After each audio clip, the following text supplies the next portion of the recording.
अच्छा जी, क्वेश्चन 4 में कह रहा है a student determines the percentage of by mass of iron in a sample of pure iron. Okay जी. The student measures the mass of an empty beaker. The student adds a sample of impure iron into the beaker and then measures the mass of the beaker and the impure iron. Empty beaker का मास और beaker के अंदर जो भी चीज मास डाली है, तो इस चीज का मास जो बीकर के अंदर डाला है वो हम हमेशा कैसे निकालते हैं? एम्प्टी बीकर के मास से माइनस कर देते हैं। ठीक है, ये तो सिंपल सा है। दोनों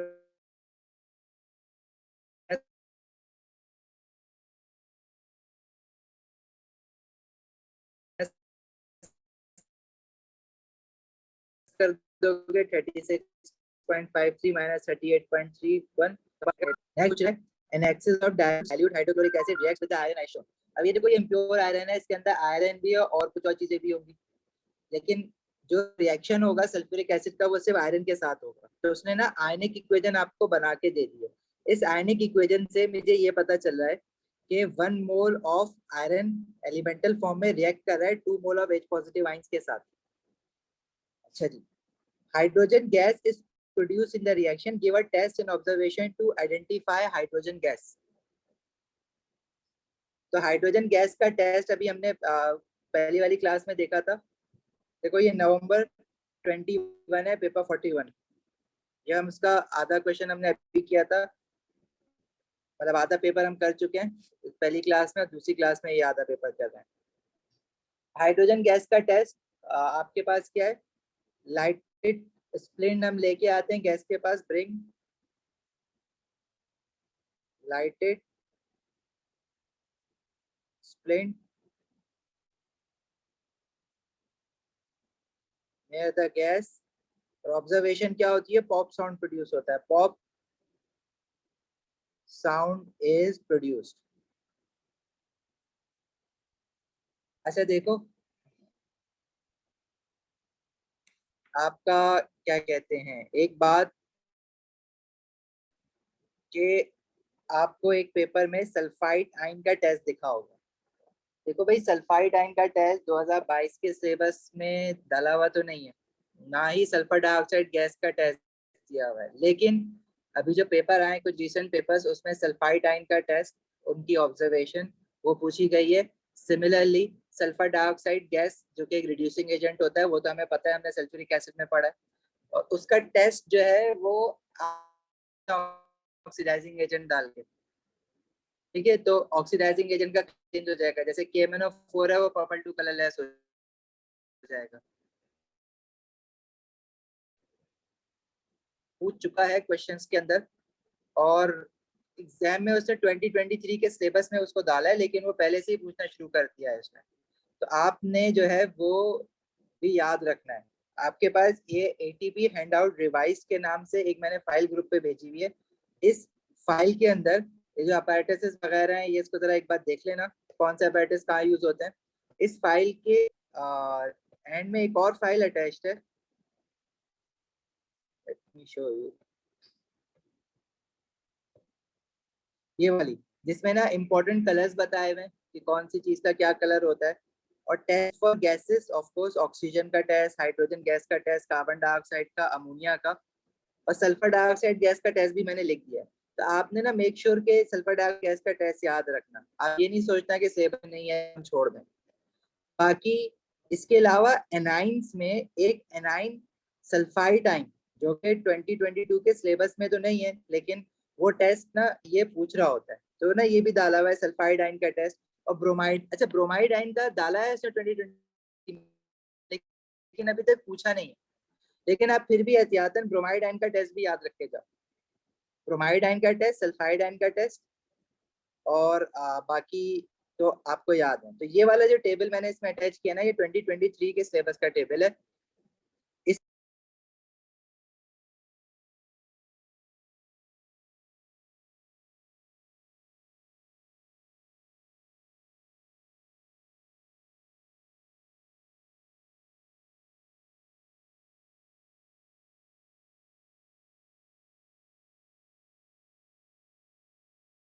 ब्रोमाइड आयन की बात कर रहा हूँ मैं, ठीक है, दिस वन। और सल्फाइड आयन की बात कर रहा हूँ मैं, दिस वन। ये याद कर लेना। इसके अलावा कैटाइंस में सारे कैटाइंस वही हैं आपके पास जो आपके पुराने वाले टेबल में, कुछ भी नया नहीं है। टेस्ट फॉर गैसेस में सल्फर डाइऑक्साइड गैस का टेस्ट दिया हुआ है, ठीक है। तो ये सल्फर डाइऑक्साइड गैस का टेस्ट जरूर याद कर लेना। अच्छा, flame test for metal ions, flame test आपको याद नहीं करना है, ये अभी तक पूछे भी नहीं है इसने। अब अगले साल से जो एग्जाम होगा उसमें ये पूछना स्टार्ट करेगा, बट फ्लेम टेस्ट आज से पहले नहीं पूछे हुए हैं, तो फ्लेम टेस्ट को छोड़ देना इस टेबल में। बाकी जो चीजें मैंने बताई है ना, सल्फर डाइऑक्साइड गैस का टेस्ट, सल्फाइड आयन का टेस्ट और ब्रोमाइड का भी याद कर लेना है। पूछा नहीं है अभी तक ब्रोमाइड का, लेकिन पूछ सकता है। अगर सल्फाइड का पूछ सकता है तो ब्रोमाइड का भी पूछ सकता है।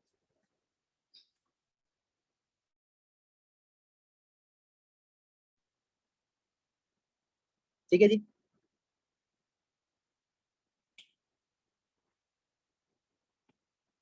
आगे क्वेश्चन में कह रहा है the impurities in the impure iron do not react with that or dissolve with dilute sulfuric acid. The impurities are separated from the aqueous solution by filtration. तो रिएक्शन के बाद जो चीज बची है वो फिल्ट्रेशन से उसने रिमूव कर ली है। इम्प्योरिटीज जो है वो in the form of residue आ गया है फिल्टर पेपर पे। सही है। बाकी जो प्रोडक्ट बना है आयरन का एसिड के साथ रिएक्ट करके जो सॉल्ट बना होगा वो फिल्ट्रेट में आ गया है। Suggest how the student make sure that Fe2 positive ion that no Fe2 positive ion remains on the filter paper. तो हाउ कैन यू इंश्योर के सारा का सारा आयरन जो है वो रिएक्ट कर जाए और उसके बाद फिल्ट्रेट से सबका सब पास कर जाए। तो आप इसको कैसे इंश्योर करोगे कि भाई कोई Fe2 पॉजिटिव आयन जो है ना यहाँ रुका ना रह गया। रुका कैसे रह जाएगा भाई, देखो जो इम्प्योरिटीज है, जो रेजिड्यू है, वो भी तो आपका वेट हो रहा होगा पानी से। तो कुछ Fe2 पॉजिटिव आयन उस पानी के अंदर डिजोल्व हो सकते हैं, तो आपने उसको रिंस करना है अच्छे से, मतलब ऊपर से और मजीद पानी डालो ताकि वो सारा Fe2 पॉजिटिव आयन निकल के आ जाए। और जब हम पानी डालते हैं तो हम ट्राई करते हैं कि डिस्टिल वाटर को यूज करें, ठीक है।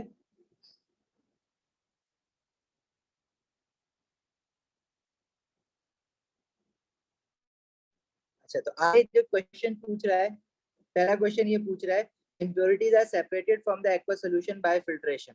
Suggest how the student makes sure that no Fe2 positive ion remains on the filter paper. तो फिल्टर पेपर पे आप पानी और डालो ताकि जो भी अगर कोई चीज रह गई है तो निकल के वापस आ जाए, इसी के अंदर फ्लास्क के अंदर आ जाए।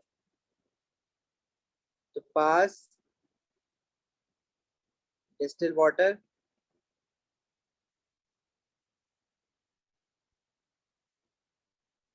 Through filter paper.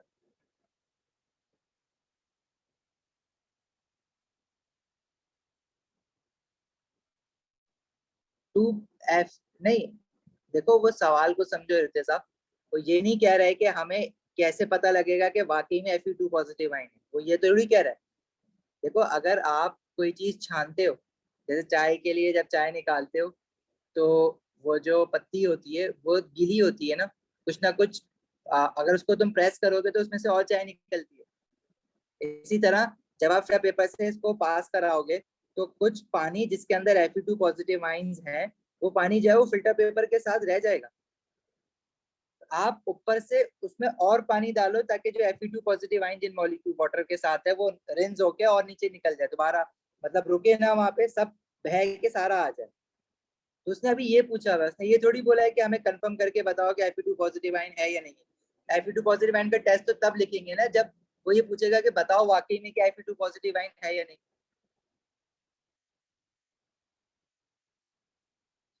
बिल्कुल ऐसे में वाटर भी ऐड हो जाएगा, लेकिन वाटर के ऐड होने से हमें कोई इशू नहीं हो रहा, क्योंकि हम ये अल्टीमेटली क्या पता लगाना चाह रहे हैं कि आयरन कितना है।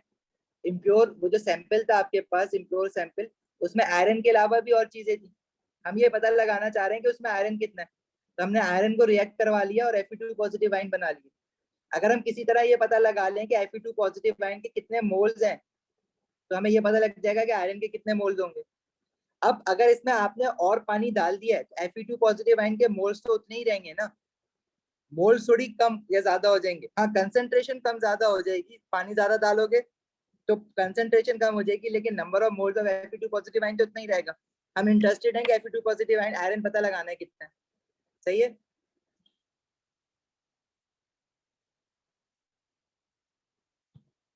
तो डी पार्ट में कह रहा है the filtrate is transferred from the conical flask into a volumetric flask. Volumetric flask basically आपके पास जो डाइल्यूशन के लिए यूज होता है, बड़ा वाला, जिसको ग्रेजुएटेड फ्लास्क भी कहते हैं, कॉनिकल फ्लास्क जिसमें आपने ये फिल्ट्रेट निकाला है, तो उसको कह रहा है कि ट्रांसफर कर दिया है इसमें।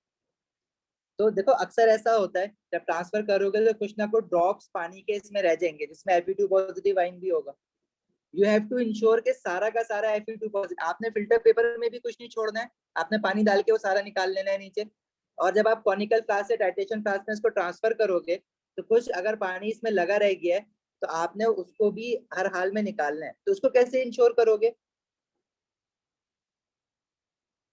आप उसमें और पानी डालो फ्लास्क में, इसको हिलाओ और दोबारा वॉल्यूमेट जो भी पानी नया डाला है जो मैं वॉल्यूमेट्रिक फ्लास्क में डाल दो। अब आप कहोगे कि मजीद पानी ऐड हो गया है, तो कोई फर्क नहीं पड़ रहा मजीद पानी ऐड होने से। तो डी पार्ट में वो ये पूछ रहा है, इर्तिजा भी कर रहे हैं डी पार्ट में वो पूछ रहा है suggest how the student should make sure that all the filtrate is transferred from the conical flask to the volumetric flask. भाई ऑल ट्रांसफर क्यों नहीं होगा? क्योंकि जब हम आपकी एक ग्लास से दूसरे ग्लास में पानी डालो, तो जो पहला वाला ग्लास जिससे आपने निकाला है पानी, उसमें कुछ ना कुछ ड्रॉप्स रह जाते हैं ना। जैसे फॉर एग्जांपल अक्सर तुमने वो जो बचपन में कफ वो जो सिरप होते हैं एंटीबायोटिक होते हैं, उसमें आप पानी डालते हो और फिर मिला के उसको पाउडर को लिक्विड बनाते हो। अगर आप फॉर एग्जांपल किसी कप में उसको निकाल के पी रहे हो, तो उसमें अगर कुछ मेडिसिन बची रह गई तो आप क्या करोगे? उसमें पानी डालोगे, उसको हिलाओगे और दोबारा पी लोगे, ताकि अंदर जो मेडिसिन बची रह गई है, पाउडर जो बचा रह गया है, वो भी चला जाए आपके उसमें पेट में। यहाँ पे भी यही काम करेंगे। अगर कोई Fe2 पॉजिटिव आयन बचा रह गया है पानी के ड्रॉप्स के साथ, तो आप मजीद पानी डालोगे, उसको हिलाओगे और वॉल्यूमेट्रिक फ्लास्क में डाल दोगे, so that to ensure all the Fe2 positive ion has been transferred to the volumetric flask. हम इसको क्या करेंगे? वॉश द कंटेंट, जो भी फ्लास्क में है, wash the content in a flask with distil water. और हमेशा हम लोग ने डिस्टिल वाटर यूज करते हैं। टैप वाटर में भी और मजीद आयन्स होंगे, क्या पता किसी टैप वाटर में आयरन आयन्स आ रहे हो, वैसे आते तो नहीं है, लेकिन हम टैप वाटर को अवॉइड करेंगे, डिस्टिल वाटर डालते हैं। Wash the content in a flask with distil water and transfer. और ये जो चीज बनती है ना और डिस्टिल वाटर डालने से, उसको वॉशिंग कहते हैं। And transfer the washing to volumetric flask. अगर आपको लगा है कि एक बार में सारा नहीं हुआ ट्रांसफर, तो आप दोबारा रिपीट कर लो और पानी डाल के और कर लो, ठीक है। You can also say and repeat.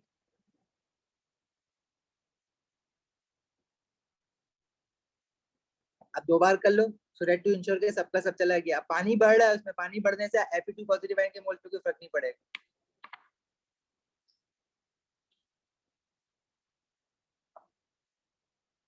जैसे अभी तो ये बात हुई ना कि पानी बढ़ रहा है बिल्कुल, लेकिन आयरन आयंस तो उतने ही रहेंगे ना, हम तो आयरन आयंस में इंटरेस्टेड है। अभी वॉल्यूमेट्रिक फ्लास्क में क्यों डाला है? वॉल्यूमेट्रिक फ्लास्क में तुम्हें पता है ना डाइल्यूशन करते हैं, तो उसमें तो और मजीद पानी डालेगा अभी वो, ठीक है, और मजीद पानी डालेगा इसके अंदर, डाइल्यूशन फ्लास्क भी कहते हैं इसको। तो पानी डालने से कोई फर्क नहीं पड़ेगा, Fe2 पॉजिटिव आयन तो उतनी रहेंगे। फर्क क्या है कि पहले वो कम पानी में था, अब वो ज्यादा पानी में फैल जाएंगे, तो मोल्स तो उतने ही रहेंगे ना। अल्टीमेटली हम ये पता लगाना चाह रहे हैं कि भाई मोल्स कितने हैं। अगर मैं इसमें और मजीद पानी डाल दूं, जो कि वो डालेगा आगे, कह रहे थे solution in the volumetric flask is made up to 500 centimetre cube of water. मतलब इस फ्लास्क में उसने और 500 सेंटीमीटर क्यूब पानी डाल दिया। This solution is P. तो आयरन आइंस देखो जितने तुम्हारे वो सैंपल में से निकले थे ना, वो फिल्टर पेपर से पास होने के बाद भी उतने ही पहुंचे हैं, वॉल्यूमेट्रिक फ्लास्क में भी उतने ही पहुंचे हैं। फर्क क्या है कि मजीद पानी बढ़ने से उनकी कंसंट्रेशन कम हो जाएगी, लेकिन नंबर ऑफ मोल्स वही रहेंगे। और जब आपने वॉल्यूमेट्रिक फ्लास्क में ये बना लिया है, वॉल्यूमेट्रिक फ्लास्क में आपने 250 सेंटीमीटर क्यूब सोल्यूशन बना लिया है, इसके अंदर जो Fe2 पॉजिटिव आएंगे वो उतने ही हैं जो कि आपके इम्प्योर सैंपल में से आयरन मोल्स आए थे। जो आयरन के मोल्स इस इम्प्योर सैंपल में थे, वो सारे के सारे मोल्स Fe2 पॉजिटिव आयन की फॉर्म में वॉल्यूमेट्रिक फ्लास्क में आ गए।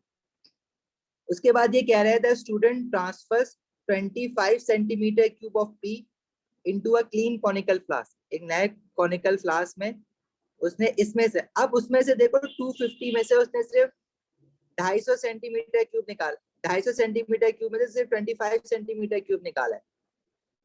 तो अब हाँ, सारे के सारे मोल्स तो नहीं ट्रांसफर होंगे ना। 250 सेंटीमीटर क्यूब में जितने आयरन 2 पॉजिटिव आयन के मोल्स हैं, अगर आप उसमें से सिर्फ 25 सेंटीमीटर क्यूब निकाल रहे हो, तो आप सारे के सारे मोल्स तो नहीं आएंगे, बाकी मोल्स तो उसमें सोल्यूशन में रह जाएंगे। ठीक है, मतलब एक शरबत के ग्लास में से तुम अगर 1 चम्मच शरबत निकाल लो, तो जितनी चीनी तुमने ग्लास में डाली थी सारी उस चम्मच में तो नहीं आ जाएगी ना, प्रोपोर्शनली आएगी।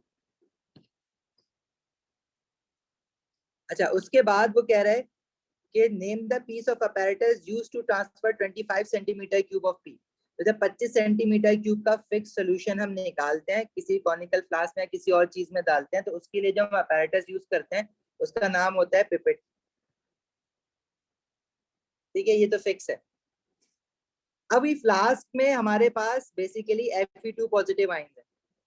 अभी टाइट्रेशन वाला प्रोसेस करवाना जा रहा है, तो ब्यूरेट में कुछ डालेगा।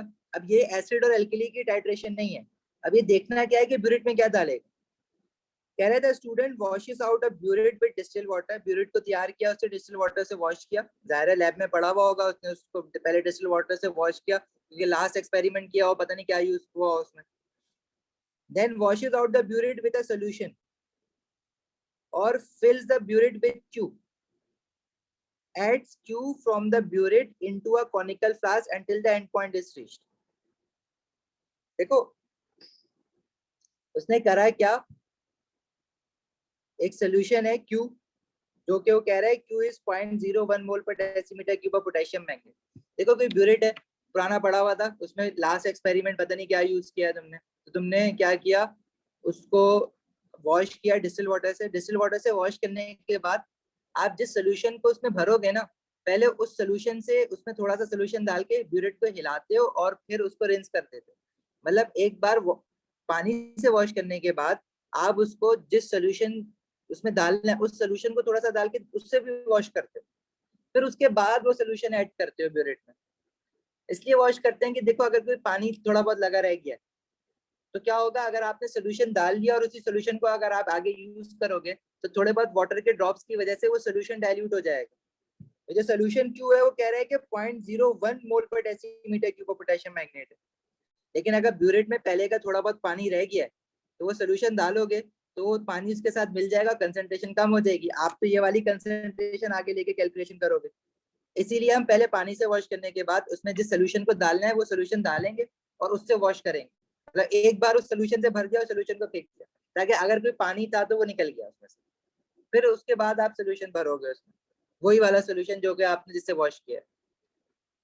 पिपेट की जगह ब्यूरेट नहीं लिख सकते, ब्यूरेट यूज तो कर सकते हैं पिपेट की जगह पे, लेकिन देखो लेबोरेटरी में आप जो है जिस अपैरेटस का जो काम है उसको यूज कर सकते हो, उसके अलावा भी 10 अपैरेटस और यूज कर सकते हो, लेकिन बेस्ट वे क्या होता है वो आपको लिखना है। अगर आपने एग्जैक्टली 25 सेंटीमीटर क्यूब का सोल्यूशन ट्रांसफर करना है तो you use the pipette, you have to remember. If you write burette that will be considered as wrong, because आप उससे कर तो सकते हैं, टेक्निकली कोई गलत बात नहीं है, लेकिन आप अपना एक्सपेरिमेंट खामाखाई में बड़ा कर रहे हो, तो वो मार्क्स नहीं मिलेंगे उस पर तुम्हें।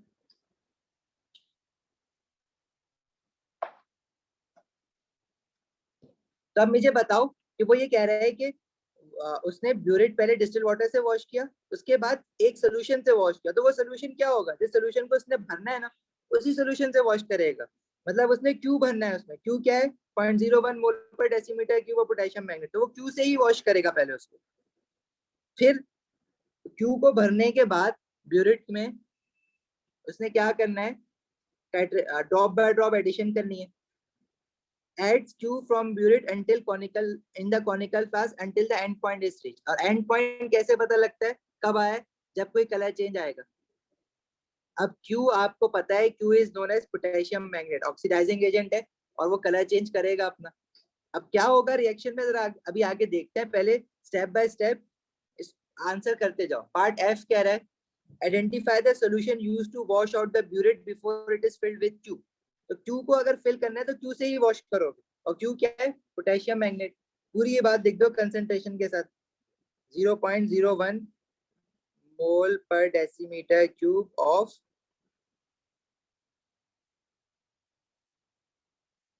पोटेशियम मैंगनेट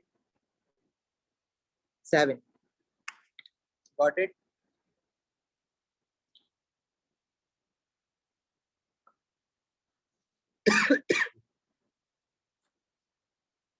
तो ब्यूरेट में आपने क्या लिया हुआ है? KMnO4. फ्लास्क में आपके पास क्या है? Fe2 positive ion. ऑब्वियसली आपस में रिएक्ट कर रहे होंगे और रिएक्ट होने के बाद KMnO4 जो है वो पर्पल कलर का होता है और जब वो रिएक्ट करेगा तो ऑब्वियसली उसका कलर जो है वो नीचे गिरने के बाद कलरलेस हो जाएगा. लेकिन वो कब तक कलरलेस होता रहेगा? तब तक Fe2 पॉजिटिव आयन नीचे प्रेजेंट है. जैसे Fe2 पॉजिटिव आयन सारे रिएक्ट होके खत्म हो जाएंगे, फिर मजीद KMnO4 डालोगे तो कलर चेंज नहीं होगा. मतलब पर्पल KMnO4 जो है वो नीचे गिर के भी पर्पल रहेगा और सोल्यूशन को पर्पल कर देगा पूरा. वहां पे तुम समझ जाओगे कि सारा का सारा Fe2 पॉजिटिव आयन खत्म हो गया, एंड पॉइंट आ गया. पर अगर ये बात नहीं समझ आती है ना तो कोई मसला नहीं. इस क्वेश्चन में आगे के 6 से 7 मार्क्स जो है ना आप बगैर समझे भी निकाल सकते हो. सही है. देखो एफ में इसने ये पूछा है रामेश कि हमने ब्यूरेट में KMnO4 डाला है 0.01 क्यू, जिसको क्यू बोला है उसने. लेकिन वो डालने से पहले वो कह रहा है कि ब्यूरेट को पहले डिस्टिल वाटर से वॉश किया, जो कि हर अपैरेटस को हम करते हैं. उसके बाद वो कह रहा है कि उसको किसी एक सोल्यूशन से वॉश किया और फिर क्यों भरा है. तो मैं ये कह रहा हूँ कि जिस सोल्यूशन को भरोगे उसी से पहले वॉश करोगे उसको. तो उसने आगे ये पूछा है कि उसको हमने किस सोल्यूशन से वॉश किया है. क्यू से ही वॉश किया. अगर क्यू भरना है ना तो पहले थोड़ा सा क्यू डाल के उसमें उसको रिंस कर देंगे, निकाल देंगे बाहर और फिर दोबारा क्यू ऐड करेंगे उसमें. तो क्यू बेसिकली क्या है? 0.01 मोल per decimetre cube of potassium magnet. तो मैंने पूरी बात लिख दी है यहाँ पे. सही है. अच्छा आगे, अब आगे के मार्क्स ना आसान है इसमें. अगर समझ आ जाता है तो बहुत अच्छी बात है, नहीं आता तो मार्क्स से तुम स्कोर कर सकते हो. देखो ब्यूरेट की रीडिंग दे रहा है, 3 बार टाइट्रेशन की है उसने. जो लेफ्ट वाली ब्यूरेट की पिक्चर होती है वो इनिशियल रीडिंग होती है और टाइट्रेशन 1 की जो फाइनल रीडिंग होगी वो राइट वाली पिक्चर होती है. इसी तरह टाइट्रेशन 2 में इनिशियल लेफ्ट वाली है, फाइनल राइट वाली है. टाइट्रेशन 3 में भी इनिशियल फर्स्ट वाली लेफ्ट वाली पिक्चर और फाइनल राइट वाली. तो आपने कुछ नहीं करना होता, इन ब्यूरेट रीडिंग को यूज करके टेबल फिल आउट करना होता है कि टाइट्रेशन 1 की इनिशियल रीडिंग क्या है और टाइट्रेशन फाइनल रीडिंग क्या है. तो पहले देखो वो हमेशा कहता है कि फाइनल ब्यूरेट रीडिंग लिखो. अक्सर बच्चे क्या करते हैं, जीरो यहाँ पे पहला बीकर ब्यूरेट जो बना हुआ है उस पर 0 लिखा हुआ है ना, तो क्या करते हैं यहाँ पे 0 लिख देते हैं, जज्बाती हो जाते हैं. देखो उसने लिखा हुआ है फाइनल. फाइनल कौन सा होगा? टाइट्रेशन 1 का राइट वाला फाइनल, लेफ्ट वाला इनिशियल होता है हमेशा. तो फाइनल ब्यूरेट रीडिंग की जगह पे आप ये वाली वैल्यू लिखोगे यहाँ पे जो है. और ब्यूरेट में रीडिंग नीचे जाओ तो बड़ी होती है, तो 23.5678, तो ये 23.8 बन रहा है. 1 डेसिमल प्लेस हर हाल में लिखना है आप. जैसे टाइट्रेशन 1 की इनिशियल ब्यूरेट रीडिंग 0 है, अगर आप सिर्फ 0 लिखोगे ना तो आपका 1 मार्क काट लेगा वो. आपने 0.0 लिखना है, 1 डेसिमल प्लेस हर हाल में लिखना है. सिमिलरली टाइट्रेशन 2 में फाइनल जो है वो 34.6 है यहाँ पे, इनिशियल जो है वो 10.4 है. This is 34.6 and 10.4. फिर टाइट्रेशन 3 में फाइनल 36.1 है और इनिशियल 12.3 है. उसके बाद वॉल्यूम कितना ऐड करा है क्यू का, फाइनल माइनस इनिशियल करके अब ये निकालोगे. अगेन ये भी आप 1 डेसिमल प्लेस लिखोगे. सही है. और उसके बाद वो कहता है tick the best titration result. देखो तो बेस्ट टाइट्रेशन रिजल्ट वो दोनों रिजल्ट्स होते हैं जिन दो रीडिंग्स के बीच में 0.2 डेसिमल प्लेस का डिफरेंस हो. ठीक है, या फिर उससे कम हो या कोई डिफरेंस ना हो. तो अगर मैं इन तीनों रीडिंग्स को देखूं तो 23.8 दो बार आ रही है, तो ये बेस्ट टाइट्रेशन रिजल्ट है. अगर एक रीडिंग कोई 24.0 आ रही होती या 23.6 आ रही होती तो फिर मैं उसको चूज करता. 24.2 देखो दूर है इन दोनों से, तो ये बेस्ट टाइट्रेशन रिजल्ट नहीं है. बेस्ट टाइट्रेशन रिजल्ट यहाँ पे क्योंकि दो रीडिंग सेम आ रही है, वही बेस्ट टाइट्रेशन रिजल्ट है. तो ये टेबल भरने के और फिर इस बेस्ट टाइट्रेशन रिजल्ट को यूज करके एवरेज निकालने के 4 मार्क्स देता है. ये 4 मार्क्स तो कोई लूज नहीं करेगा. आपने बेस्ट टाइट्रेशन रिजल्ट में रीडिंग 1 है 23.8, कह रहे एवरेज वॉल्यूम निकालो. तो एवरेज वॉल्यूम के लिए इन दोनों को ऐड करके डिवाइड बाय 2 कर देंगे, ये कितना आ जाएगा 23.8. बस आपने ये आंसर यहाँ पे लिखना है। तो ये 4 मार्क्स तो कोई भी लूज नहीं करता, ये तो मिलते ही मिलते हैं इस पेपर, इस क्वेश्चन में।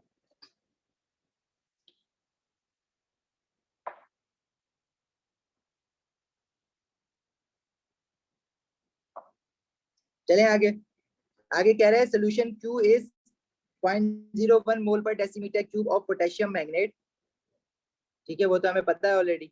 और उसका जो ब्यूरेट से वॉल्यूम डाला है हमने, वो ये वाला वॉल्यूम है।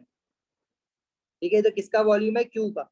ये वो Q है जो कि नीचे फ्लास्क में Fe2 पॉजिटिव आयन के साथ जाके रिएक्ट कर रहा था।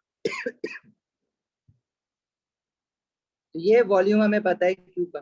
कह रहा है कि इसकी कंसंट्रेशन बता रहा है, हमेशा ऐसे ही होता है। और कह रहे हैं मोल्स बता दो, calculate the number of moles of potassium magnet in the average volume of Q। जो ऊपर आपने वॉल्यूम निकाला है, इसमें मोल्स बता दो। तो फॉर्मूला क्या होता है? Concentration is equal to number of moles over volume. Concentration दी हुई है 0.01, नंबर ऑफ मोल्स आपसे मांग रहा है। वॉल्यूम आपने जो निकाला है ना, वो सेंटीमीटर क्यूब में।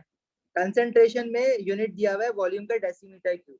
तो आप इस वॉल्यूम को जो कि सेंटीमीटर क्यूब में गिवन है, उसको आप डेसीमीटर क्यूब में कन्वर्ट करोगे। और कैसे कन्वर्ट करोगे? डिवाइडेड बाय 1000 कर दो उसको, तो ये आ जाएगा 0.0238। जैसे 0.02 करके ये बन जाएगा 0.00 और कितने 0030 बन जाएंगे। आप स्टैंडर्ड फॉर्म में भी लिख सकते हो आंसर 2.38 एक्सपोनेंट -4। अगर लिखना चाहो तो डेसिमल में भी लिख सकते हो, मर्जी है। ये मोल्स आ गए। किसके मोल्स आए? क्यू के। क्यू क्या है? KMnO4 है। KMnO4 के मोल्स आ गए। कौन से मोल्स? जो ब्यूरेट से आपने नीचे गिराए, तो किसी के साथ जाके रिएक्ट हुए। किसके साथ जाके रिएक्ट हुए? Fe2 पॉजिटिव आयन के नीचे फ्लास्क में क्या था? Fe2 पॉजिटिव आयन था, उसके साथ जाके रिएक्ट हुए। ठीक है, साइन बोलो क्या हुआ? सर मूसा, हेलो। जी जी सर जी मैं बोलो। कह रहा हूँ, मैंने ना एटीपी का कुछ भी नहीं पढ़ा है, टाइम ही नहीं मिला था। अभी मैं बैठा हूँ पढ़ना, बताएं कैसे शुरू करूँ, समझ ही नहीं आ रही है कुछ। पैनिक अटैक आ रहा है।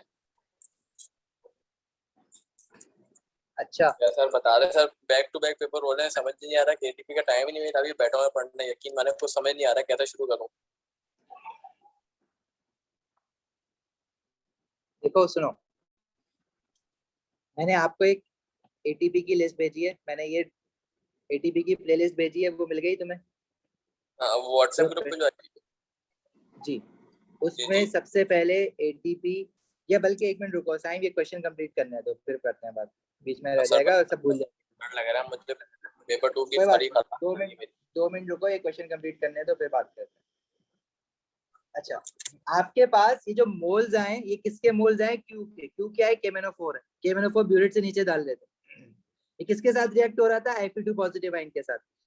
अगर आपको ये बात नहीं समझ आ रही है, अगर आपने ये एवरेज वॉल्यूम निकाल लिया, जो 4 मार्क्स तो यहाँ पे पक्के हो गए ना, इसके बाद वो कंसंट्रेशन देता है और कहता है कि इसके मोल्स बताओ। तो कंसंट्रेशन क्वेश्चन में देता है, वॉल्यूम आपको गिवन होती है, तो आप मोल्स निकाल लोगे तो 1 मार्क आपका यहाँ ये भी पक्का हो जाएगा। उसके बाद वो आपको स्टोइचियोमेट्री बताता है, मोल रेशियो बताता है। अगर आपको ये बात समझ नहीं आई कि क्यों KMnO4 है और KMnO4 नीचे फ्लास्क में जाके आयरन 2 पॉजिटिव आयन के साथ रिएक्ट कर रहा है, तो अगर आप क्वेश्चन पढ़ोगे तो उसमें कह रहे हैं 1 मोल ऑफ पोटेशियम मैग्नेट, मतलब KMnO4 का 1 मोल जो है वो 5 mole of Fe2 positive ion के साथ रिएक्ट करता है। अभी आपने जो मोल्स निकाले हैं ऊपर, वो Q के मोल्स निकाले हैं। वो आपसे पूछेगा बताओ calculate the number of moles of Fe2 positive ion 25 centimetre cube of P। 25 centimetre cube of P जो तुमने इसमें से 25 सेंटीमीटर क्यूब निकाला, 250 सेंटीमीटर क्यूब में से, इसको P नाम दिया किया था। जब KMnO4 का 1 मोल आयरन के 5 मोल के साथ रिएक्ट कर रहा है अभी KMnO4 का कितना मोल डाला है आपने? 0.000238। तो वो आयरन के कितने मोल के साथ रिएक्ट हुआ होगा, इससे आयरन के मोल्स पता लग जाएंगे। ये रेशियो, मोल रेशियो तो आपको गिवन है क्वेश्चन में, तो आपने बस रेशियो मेथड यूज करना है और इसको 5 से मल्टीप्लाई कर दो। ये आ जाएगा 0.00119। आई होप क्रॉस मल्टीप्लाई तो सबको करना आता है ना, x इंटू 1 0.000238 इंटू 5। तो ये जो मोल्स आए आपके पास, ये मोल्स किसके आए? ये Fe2 पॉजिटिव आयन के मोल्स आए, ठीक है। और कौन से वॉल्यूम में? जो 25 सेंटीमीटर क्यूब आपने फ्लास्क में निकाला था। फिर वो कह रहा है कि calculate number of moles of Fe2 positive ion in 500 centimetre cube of P. भाई देखो 25 सेंटीमीटर क्यूब जो आपने पी लिया है उसमें इतने मोल्स आए।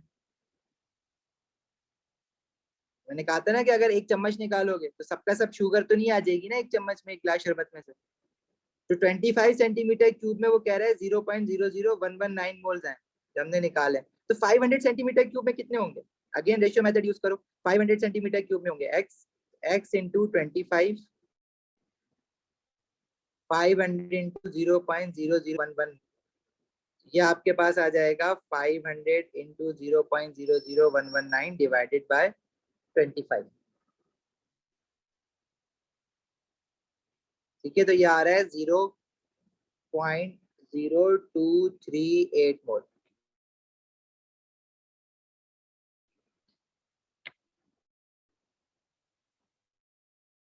ये किस चीज के मोल्स हैं?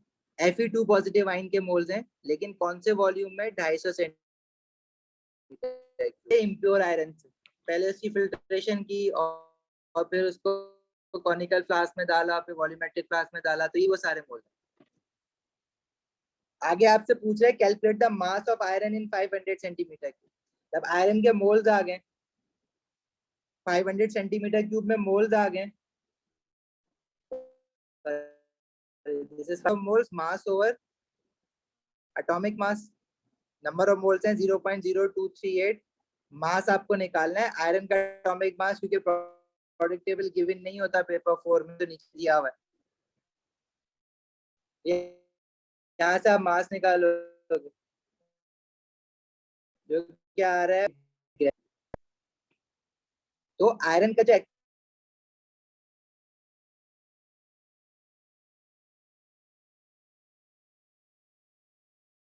Percentage by mass of iron, तो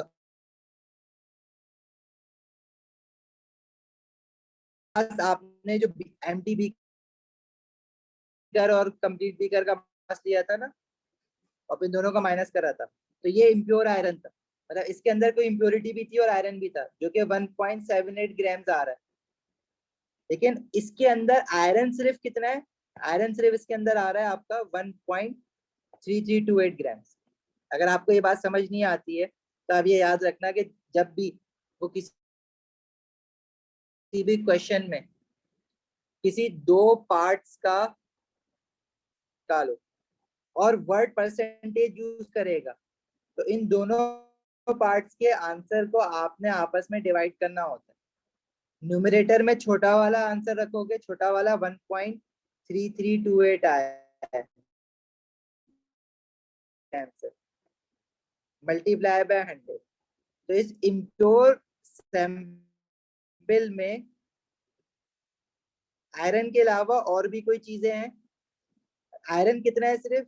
वो न्यूमरेटर में, तो आपने छोटे वाले का पार्ट का आंसर डिवाइड, ए में बड़ी है 1.78 तो डिनोमिनेटर में लिखना, और के में वैल्यू छोटी है 1.33।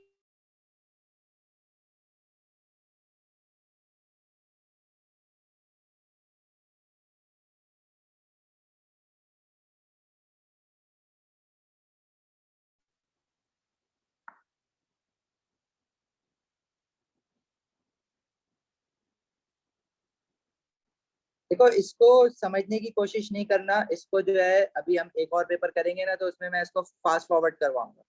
इसमें आपको बगैर समझे आपने ड्यूरेट की रीडिंग लिखी, एवरेज वॉल्यूम निकाला, कंसंट्रेशन का फॉर्मूला लगा के मोल्स निकाले, फिर स्टोइचियोमेट्री यूज करके दूसरी चीज के मोल्स निकाले, फिर रेशियो मेथड यूज करके कि 25 सेंटीमीटर क्यूब में इतने मोल्स आए तो 250 में कितने होंगे, या 250, अक्सर 250 देता है, यहाँ 500 दिया हुआ है, तो 500 में कितने होंगे। हाइट जैसा ऊपर हमेशा छोटा वाला लिखते हैं जिसकी वैल्यू छोटी होती है। परसेंटेज निकाल रहे हो ना, कंसंट्रेशन का formula, concentration is equal to number of moles over volume, और वॉल्यूम डेसीमीटर क्यूब में लेते हैं हमेशा। अच्छा, दूसरी बात देखो, मैं अब साइम जो तुम पूछ रहे थे ना, जिन्होंने अभी तक एटीपी पढ़ना स्टार्ट नहीं किया है ना आज के लिए, तो सबसे पहले तो मैंने जो एटीपी की प्लेलिस्ट भेजी है ना, उस प्लेलिस्ट को मेहरबानी खोल के देख लो। सबसे पहला वीडियो उसमें है एटीपी का इंट्रोडक्शन, देखो पूरा उसको सुन लो। आई थिंक 30-40 मिनट की वो क्लास है, तुम उसको 1.5x पे डाल के सुन लो या 2x पे डाल के सुन लो, एक बार उसको देख लो। उसके बाद देखो, उसके बाद नीचे चलोगे ना, तो मैंने टॉपिकल जैसे टेस्ट फॉर आइंस का सॉल्ट प्रिपरेशन की वीडियो भेजी हुई है, फिर टेस्ट फॉर आइंस के ना क्वेश्चंस करवाए हुए एटीपी के, वो क्वेश्चंस देख लो। वो 1 घंटे की रिकॉर्डिंग है, आप उसको फास्ट फॉरवर्ड करके देख लो, और सारे मत देखो, 3-4 क्वेश्चन देख लो, आपको आइडिया हो जाएगा कि मुझे इसके लिए क्या याद करना है और इसका क्वेश्चन कैसे आता है। इसी तरह फिर टाइट्रेशन के क्वेश्चन की अलग वीडियो बनी हुई है, वो टाइट्रेशन के क्वेश्चन देख लो, और उसमें जो शॉर्टकट लगाए हुए हैं। टाइट्रेशन का क्वेश्चन लंबा होता है, लेकिन हम कहते हैं कि अगर नहीं भी समझ आए ना तो हम कर लेंगे। अभी नेक्स्ट पेपर में ना मैं फास्ट फॉरवर्ड करवाऊंगा, मैं समझाने की कोशिश नहीं करूंगा उसमें, बस तुम्हें बताऊंगा कि करना कैसे। लेकिन अगर तुम ये वीडियो देख लोगे तो तुम उसमें मैंने बहुत सारे क्वेश्चन करवाए, पहले पहले समझा के करवाया, फिर मैंने फास्ट फॉरवर्ड करवाए कि 7-8 मिनट में क्वेश्चन निकाल लो किसी तरह टाइट्रेशन का पूरा। तो आखिर का अगर नहीं पढ़ा ना टाइट्रेशन का क्वेश्चन, पढ़ोगे भी नहीं तो शायद 1-2 मार्क्स आखिर के फंस जाए, खैर है उसकी कोई मसला नहीं है। तो वो देख लो जरा टाइट्रेशन का क्वेश्चन, और फिर एनर्जी फ्रॉम केमिकल्स के क्वेश्चन जिसमें ग्राफ वगैरह बनते हैं, रेट ऑफ रिएक्शन वो करवाया हुआ है। तो उनकी वीडियो में मैं ये नहीं कह रहा पूरी पूरी देखो, शुरू के 3-4 क्वेश्चंस देख लो बस, तो तुम्हें आइडिया हो जाएगा। और उसके बाद फिर तुम आप ये देख लो कि भाई कौन से ऐसे टॉपिक से क्वेश्चन बन रहा है जो कि मुझे याद नहीं है, वो टॉपिक रिवाइज कर लो, और उसके बाद फिर 3-4 ईयरली कर लो और सो जाओ। 3-4 ईयरली कर लो, बाकी ईयरली सिर्फ क्वेश्चन पढ़ो, आंसर देख लो, क्वेश्चन पढ़ो, आंसर देख, इस तरह से कर लो। सही है साइम? टाइट्रेशन का कोई मेथड याद नहीं करना है एटीपी के लिए भाई। टाइट्रेशन का मेथड क्या है? फ्लास्क है, ब्यूरेट है, उससे डाल लिया तुमने। अगर सॉल्ट प्रिपरेशन के लिए टाइट्रेशन का मेथड पूछ लेता है तो वो वहां पे लिखना पड़ेगा, वो सॉल्ट प्रिपरेशन में तुम्हें बहुत बार पढ़ाया हुआ है, वीडियो भी भेजी हुई है, प्लेलिस्ट पे जाओ, लाइन से पहले देख लो। जी साइन? मैं ये कह रहा हूँ कि मैं ये एटीपी तो देख लेता हूँ, मुझे ये बताएंगे आप ईयरली कितने करवा दिए हैं? ईयरली हमने दूसरा स्टार्ट किया अभी। नहीं सर, उससे पहले भी आपने ऑनलाइन आके करवाया सर। मैं आप जब करवाते तो सर फरहान की क्लासेस होती थी, वर्कशॉप, सर एटीपी का नहीं, टाइम ही नहीं मैंने मिला। नहीं करवाया, मैंने एक ही करवाया है क्योंकि वो कोई क्लास नहीं ले रहा था, अच्छा कोई अच्छा। दूसरे पेपर। ठीक है, वो प्लेलिस्ट में वो भी डला हुआ है जो करवाया। और अभी आप ये एक करवा रहे हैं, अभी एक और करवाएंगे, तो अभी आप रात तक रिकॉर्डिंग डाल देंगे क्या इन 2 पेपर्स की? मैं डाल दूंगा। तो सर अगर ये एटीपी की प्लेलिस्ट पूरी देख लूं तो मतलब हो जाएगी ना तैयारी? हो जाएगी, वो देख लो, कुछ चलें ईयरली सर, भी कर लेना चलें सर, मैं करता हूँ, खुद ठीक से है ना। सर। जैसे मैंने बताया ना, आंसर ही देख लो बेशक, लेकिन कर लेना। चलें देखो, सर। जो डिस्प्लेसमेंट रिएक्शन मैंने लिखा है ना, वो डिस्प्लेसमेंट रिएक्शन नहीं लिखा, डिस्प्लेसमेंट ऑफ गैसेस लिखा है कि और सर एक हेल्पियर बात गैस को हम बताएं, कैसे कलेक्ट करते हैं, डाउनवर्ड डिलीवरी मेथड या अपर डिस्प्लेसमेंट ऑफ एयर से। इसी तरह लाइटर गैस को हम कैसे कलेक्ट करते हैं, अपर डिलीवरी या डाउनवर्ड डिस्प्लेसमेंट ऑफ एयर से। जी साइम? सर मैं कह रहा हूँ कि अपना याद करने वाली क्या चीज़ है, एक टेबल जो याद करने वाला होता है, मुझे ज़रा वो स्पेसिफिक कर देंगे ताकि मैं सब कर लूँ ज़रा। टाइम एटीपी के प्लेलिस्ट में इंट्रोडक्शन की वीडियो देख लो, सब बताया हुआ है उसमें, एक मैसेज भी बना के भेजे, खोल के देखो तो। चलें चलें, मैं देख लूँ, ठीक है सर, ओके। देखो उसको खोल के। ओके, तो ये डिस्प्लेसमेंट रिएक्शन, वो डिस्प्लेसमेंट रिएक्शन नहीं है, बेसिकली डिस्प्लेसमेंट ऑफ एयर की हमने बात की। अगर आप डिस्प्लेसमेंट रिएक्शन का पूछ रहे हो तो वो मेटल्स में और हैलोजेंस में जो होता है, उनके कलर चेंजेस जो हो रहे होते हैं डिस्प्लेसमेंट रिएक्शन में, वो एटीपी पॉइंट ऑफ व्यू से इंपॉर्टेंट है।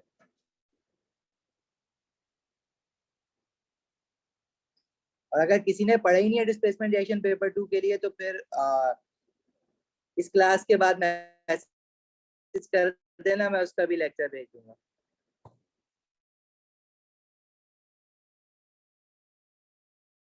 हार्डली 3 मिनट लगेंगे अगर टेबल याद है तो।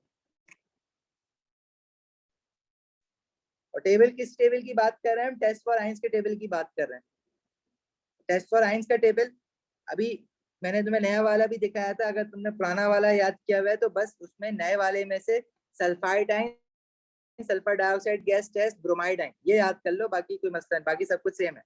अब देखो, अब अगर जिन लोगों को टेबल याद है उनके लिए देखो, जब भी वो कहता है कि हमने solid R contains 2 cations and 1 anion, इसमें 2 कैटाइन और 1 एनाइन है, और complete the table, name any gas that are formed in the test. तो उसने क्या किया, पहले आर को डिसॉल्व किया पानी में, तो कह रहा है कलर्ड सोल्यूशन बन रहा है। जब भी लिखा हुआ कलर्ड सोल्यूशन बन रहा है तो मतलब ट्रांजिशन मेटल आयन प्रेजेंट है। तो आपने लिखना है R contains transition metal ion. और अगर कलरलेस सोल्यूशन लिखा हुआ होगा तो आप लिखोगे R do not contain transition metal ion. बस इसका आंसर यही होता है। फिर कह रहा है to a portion of solution from A aqueous ammonia is added until a change is seen. देखो, कैटाइन के टेस्ट के लिए हम लोग एक्वस अमोनिया भी यूज करते हैं और सोडियम हाइड्रोक्साइड भी यूज करते हैं, एक्वस सोडियम हाइड्रोक्साइड और एक्वस अमोनिया, आपको दोनों याद होने चाहिए। अब दुआ भी पूछ रही थी कि मुझे ये याद तो हो गया, लेकिन जब क्वेश्चन आता है ना तो सॉल्व नहीं होता, याद नहीं आता। तो देखो आप ना इस तरह से ना, पहले अगर आप ये हाइड कर लो और सिर्फ ऑब्जर्वेशन देखो, और ऑब्जर्वेशन देख के सिर्फ टेस्ट रिकॉल, ये रिकॉल करो कि कौन से कैटाइन का टेस्ट है। आपको देखो ये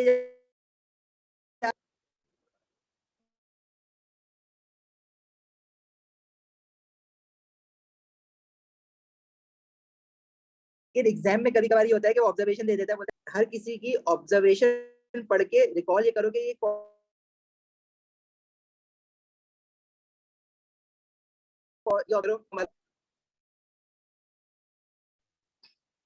अब इसमें डिसॉल्व किया था ना पानी में, पहले उसने बड़े बीकर में आर को डिसॉल्व कर दिया, और उसके बाद जो है ना उसने थोड़ा थोड़ा सोल्यूशन जो है वो 3 टेस्ट ट्यूब या 4 टेस्ट ट्यूब में वो भर लेता है।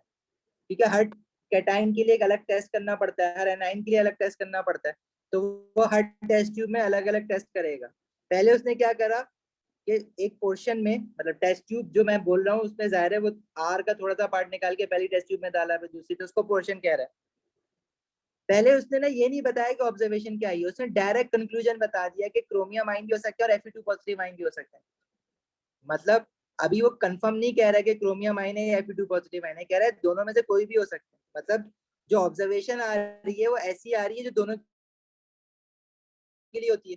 अब आपको ये याद होनी चाहिए, अब इतनी स्ट्रॉन्ग आपने इसको याद करना है। क्या आपको ये पता हो कि जो ग्रीन क्रोमियम आयन की ऑब्जर्वेशन और Fe2 पॉजिटिव आयन की ऑब्जर्वेशन अमोनिया में ग्रीन पीपीटी है, और आयरन 2 पॉजिटिव आयन की भी ग्रीन पीपीटी है, और दोनों इनसॉल्युबल इन एक्सेस है। एग्जैक्टली सेम ऑब्जर्वेशन है, वो आ रहा था green PPT insoluble in excess. तो आप उसको कंफर्म, अब उसको क्या पता कि क्रोमियम की वजह से या आयरन की वजह से है, तो वो उसने कंक्लूजन में लिख दिया कि क्रोमियम आयन और Fe2 पॉजिटिव आयन में भी प्रेजेंट। तो ऑब्जर्वेशन आप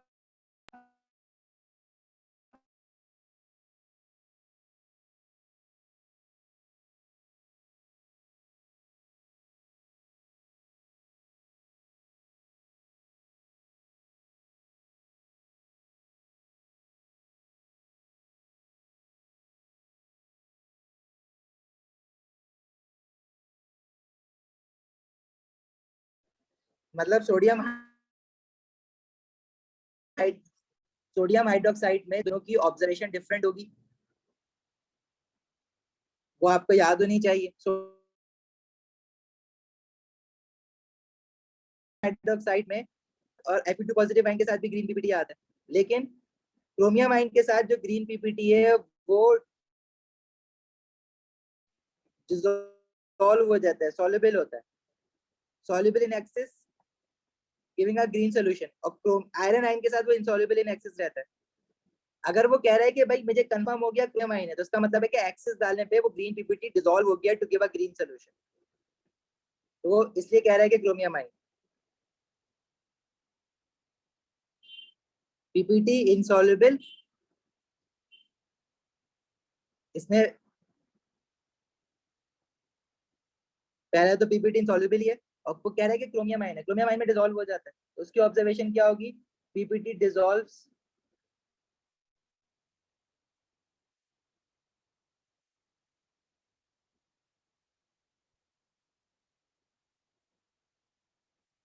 give a green solution.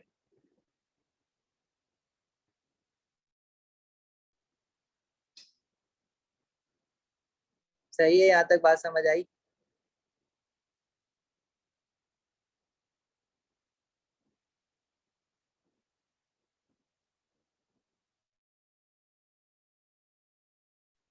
ये वाला mixture is formed and the gas formed is tested with dam red litmus paper.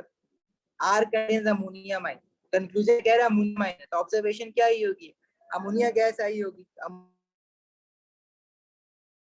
के टेस्ट में सोडियम डालते हो, तो आपने सोडियम हाइड्रोक्साइड तो ऑलरेडी डाला अमोनियामाइन कंफर्म किया है, सोडियम हाइड्रोक्साइड तो डाला हुआ था, उसमें से थोड़ा सा उसी में आप गैस आई और उसकी बेसिस पे वो कह रहा है कि अमोनियामाइन है, मतलब जो गैस आई होगी वो अमोनिया गैस होगी। और अमोनिया गैस का टेस्ट भी लिखना है साथ में कि कैसे पता कि अमोनिया गैस है। तो जो गैस प्रोड्यूस्ड हो रही है इट टर्न्स अमोनिया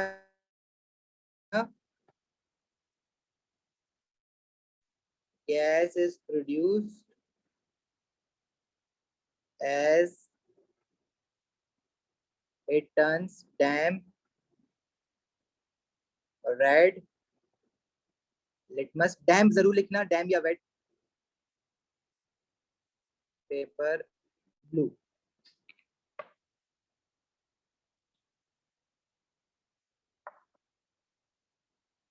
जी बिल्कुल है, हैंडआउट में टेस्ट फॉर आयंस वाला टेबल आखिर में। फिर आगे कह रहा है कि क्लोराइड आयन प्रेजेंट है, कंक्लूजन में वाइट पीपीटी है ना तुम तो टेस्ट क्या, acidify with dilute nitric acid then add aqua silver nitrate, white PPT आता है तो कंफर्म हो जाता है क्लोराइड आयन है। तो आपने ये जो चीज दी हुई है ना, add acidify with dilute nitric acid then add aqua silver nitrate, बस ये लिखना है आपने ये वाली लाइन 2 मार्क्स के लिए।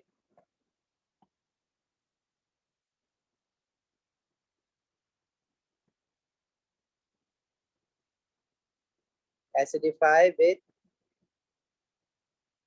dilute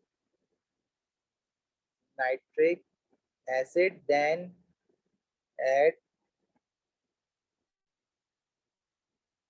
aqueous silver nitrate। ठीक है,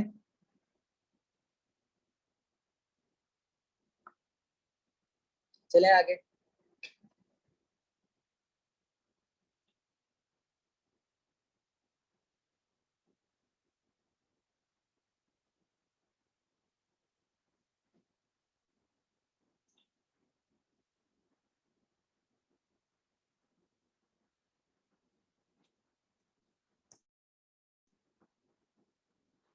नेक्स्ट क्वेश्चन में कह रहे थे reaction between aqueous lead to nitrate and aqueous potassium iodide produces a precipitate of lead to iodide।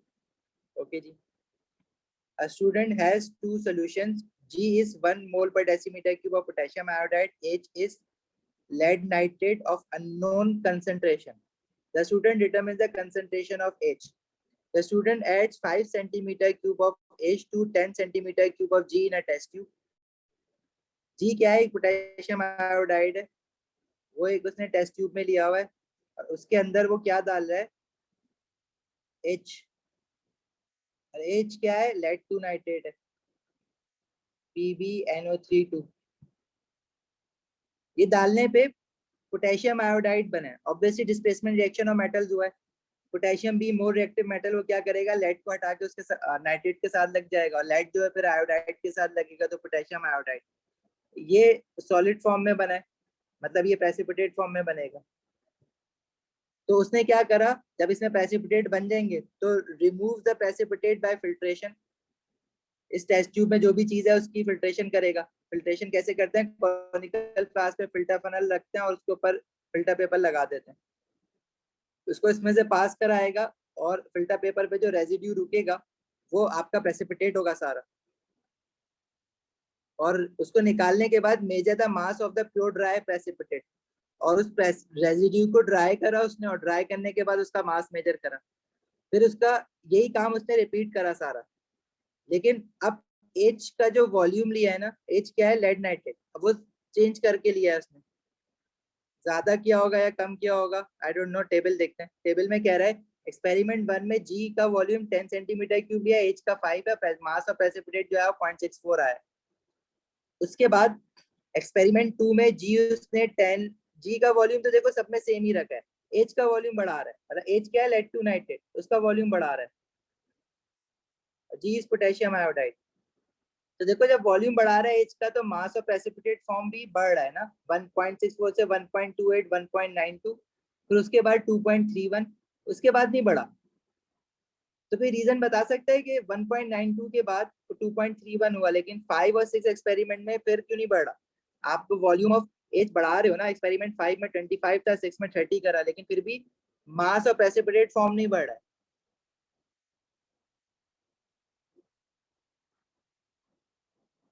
देखो सल्फाइड आयन का टेस्ट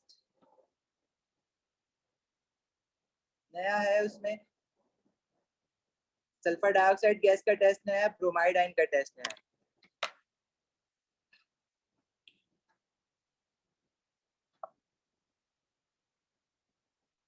देखो 10 क्वेश्चन अगर है किसी पेपर में तो वो एमसीक्यू टाइप भी होते हैं, पुराने पेपर में होते थे, वो नए पेपर में भी आ सकते हैं तुम्हारे पेपर में, इसलिए 10 क्वेश्चन बन जाते थे, तो अभी भी बन सकते हैं कि ऐसी बात नहीं है। अच्छा, मैं मेरा सवाल ये कि कोई मुझे ये बता सकता है कि एक्सपेरिमेंट 5-6 में मास क्यों नहीं बढ़ा प्रेसिपिटेट का? आप लेड एच का वॉल्यूम बढ़ा रहे हो, तो देखो दोनों रिएक्टेंट में से अगर लेड एक्सिस में हो जाएगा तो उसके बाद पोटेशियम आयोडाइड तो खत्म हो जाएगा ना, अगर तुम बेशक 25-20 के बजाय तुमने 25 डाला, इट मींस के 25 डालने पे अब आप लेड नाइट्रेट ना एक्सिस में डाल रहे हो, तो पोटेशियम आयोडाइड खत्म हो जाएगा, तो प्रेसिपिटेट सिर्फ अकेले लेड से तो नहीं बन सकता ना, उसके लिए आयोडाइड आयन भी चाहिए। लेकिन पोटेशियम आयोडाइड सारा का सारा रिएक्ट हो रहा है 20 सेंटीमीटर क्यूब लेड नाइट्रेट डालने पे, उससे मजीद ज्यादा डालोगे तो इट मींस के लेड नाइट्रेट अब एक्सेस में हो गया, potassium nitrate, potassium iodide limiting में हो गया, वो खत्म हो गया। अब अगर मजीद आप लेड नाइट्रेट डालते रहो तो प्रेसिपिटेट और थोड़ी बनेगा, उसके लिए आयोडाइड आयन भी चाहिए, वो तो खत्म हो चुका हुआ है सारा। ठीक है, तो वन ऑफ द रिएक्टेंट यानी जी जो है that must have been completely reacted, वो लिमिटिंग में आ चुका हुआ है।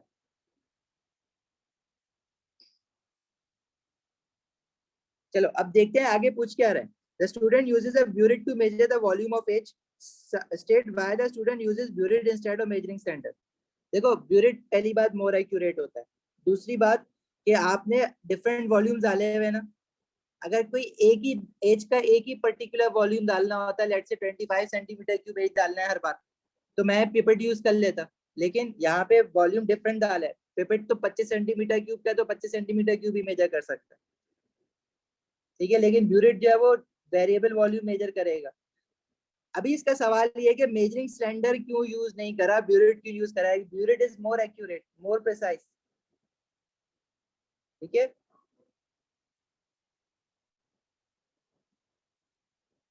Burette is more accurate and precise, मतलब स्मॉल ब्यूरेट जो है वो 0.1 डेसिमल प्लेस तक के लीस्ट काउंट पे जाके वॉल्यूम मेजर कर सकता है, मेजरिंग सिलेंडर ये काम नहीं कर सकता। मेजरिंग सिलेंडर में जो रीडिंग्स होती हैं वो 1 सेंटीमीटर क्यूब के बाद ज्यादा में ज्यादा 2 सेंटीमीटर क्यूब आ जाएगा या 4, तो अगर मुझे 15.2 मेजर करनी है तो मैं नहीं कर सकूंगा। बहरहाल ये याद रखना, burette is more accurate and precise. ये कह रहा है suggest why the student does not repeat the experiment with more than 30 centimetre cube of H. H का वॉल्यूम जब देखो आप देख रहे हो कि मास ऑफ प्रेसिपिटेट तो बढ़ ही नहीं रहा है ना, आपने 2 बार कर लिया उसके बाद बढ़ ही नहीं रहा, तो अगर आप 30 के बाद आप 40 या 35 पे करो या 45 पे करो तो प्रेसिपिटेट का मास तो वही आएगा ना, क्योंकि अब जो है आपका कांस्टेंट हो चुका हुआ है वो, इट मींस के पोटेशियम आयोडाइड जो जी है आपका वो लिमिटिंग में आ गया, तो चेंज ही नहीं हो रहा, तो तुम क्यों बार बार करोगे अब उसको। because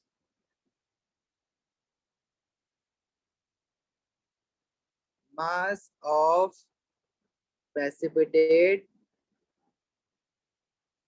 has become constant. नहीं रामेश, ब्यूरेट इस 30 सेंट ब्यूरेट जो है ना वो 50 सेंटीमीटर क्यूब तक मेजर कर लेता है वॉल्यूम, और अगर इन केस ब्यूरेट खाली हो गया तो मैं दोबारा भर दूंगा ना उसको भाई।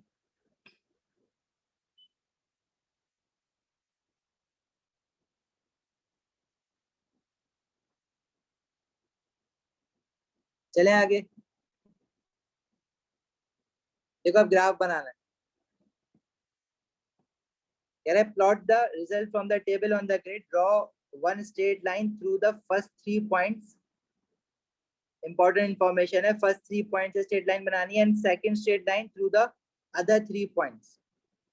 Extend both straight lines until they intersect.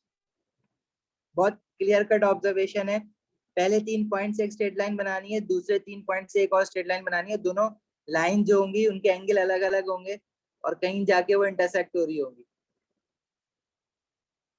Ramesh, तुम्हें क्वेश्चन टेबल देख के कैसे पता लग रहा है कि हमें आगे नहीं बढ़ना है? क्योंकि टेबल ये बता रहा है कि मास कांस्टेंट हो गया, सही है, तो उसके हवाले से तुम्हें आंसर करना है।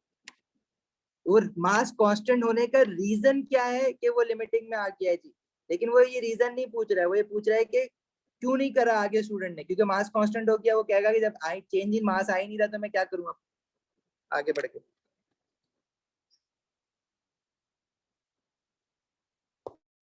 देखो, वाई एक्सिस पे मास ऑफ प्रेसिपिटेट प्लॉट करना है और एक्स एक्सिस पे वॉल्यूम ऑफ एच। उसके लिए आपके पास ये जो टेबल है, इस टेबल में रीडिंग दी हुई है, ग्राफ सबको अच्छे से प्लॉट करना आता है। ग्राफ में आपको कुछ भी नहीं करना, लेबल भी नहीं करना, स्केल भी सेट नहीं करना, सब कुछ गिवन है, बस आपने पॉइंट्स प्लॉट करना है, कोऑर्डिनेट्स प्लॉट करना है। कोऑर्डिनेट्स प्लॉट करने के लिए याद रखो कि तुम्हारे पास जो पेंसिल होगी वो शार्प होनी चाहिए, ठीक है। एचबी की पेंसिल लेना, sharp pencil, at least 2-3 pencil already sharp करके घर से लेके जाना। वहां पे बैठ के जो है ना वो शार्पनर यूज करने की जरूरत नहीं है, इतना टाइम वेस्ट नहीं करना है वहां पे। अच्छा जी, पॉइंट्स आप कैसे प्लॉट कर सकते हो? आप कोऑर्डिनेट यूं करके भी बना सकते हो, डॉट लगा के और क्रॉस करके भी बना सकते हो, जैसे भी आप मैथ्स का प्रैक्टिस करते हो अब ऐसे बना सकते हो, कोई इशू नहीं है। लेकिन पेंसिल शार्प होनी चाहिए, इतनी ज्यादा भी लाइट पेंसिल ना हो कि आप पॉइंट जो बना रहे हो वो दिख ही नहीं रहा, और इतनी ज्यादा डार्क मतलब मोटी पेंसिल ना हो कि आप अगर यहाँ पॉइंट बना रहे हो जैसे 10,5 पे बना रहे हो तो वहीं पे पॉइंट दिखे, या तो यूं दिखे या यूं करके दिखे। ऐसा ना हो कि तुम्हारी पेंसिल की निब मोटी है तो तुम यूं करके पॉइंट बना रहे हो, पता ही नहीं चल रहा कि कहाँ पे बना हुआ है, या यूं करके क्रॉस बना रहे हो तो वो पूरे 2 बॉक्सेस को कवर कर रहा हो। इस तरह से हरकतें नहीं करना। इरेजर रखना साफ सुथरा, जो बिल्कुल पेंसिल को मिटा दे, पेपर गंदा ना करे, क्योंकि ये पेपर अगर तुमने ये ग्राफ गंदा कर दिया इतना कि वो पेंसिल से बनाना, पेन से मत बनाने बैठ जाना पहले, और पेन से ग्राफ को बनाने की जरूरत भी नहीं है, पेंसिल से ही छोड़ दो, वो चेक होगा ग्राफ और डायग्राम जितनी भी तुम बना रहे हो, क्योंकि ये पेपर दोबारा नहीं मिलेगा अगर तुमने खराब कर दिया इस ग्राफ को। इसलिए पहले जो है ना हमेशा लाइट हैंड से बनाना, साफ सुथरा, की अगर कोई गलती हो जाए तो मिटा सको। पहला कोऑर्डिनेट है 5,0.64, तो 5 तो तुम इजीली पढ़ लोगे। अच्छा, अब बाय एक्सिस पे जो रीडिंग्स पढ़नी है, देखो 0 से लेके 0.5 के बीच में 10 बॉक्सेस हैं। अगर आपको कंफ्यूजन हो कि भाई मुझे कैसे पता चलेगा कि कौन कहाँ पे मुझे बनाना है, तो आप हमेशा पहले ये निकाल लिया करोगे 1 स्मॉल बॉक्स कितने यूनिट्स के बराबर है। तो 0 से 0.5 जो है वो 10 बॉक्सेस है, तो आप इसको 0.5 माइनस 0 डिवाइड बाई 10 कर दो तो आपको पता लग जाएगा कि एक बॉक्स जो है वो 0.05 के बराबर है।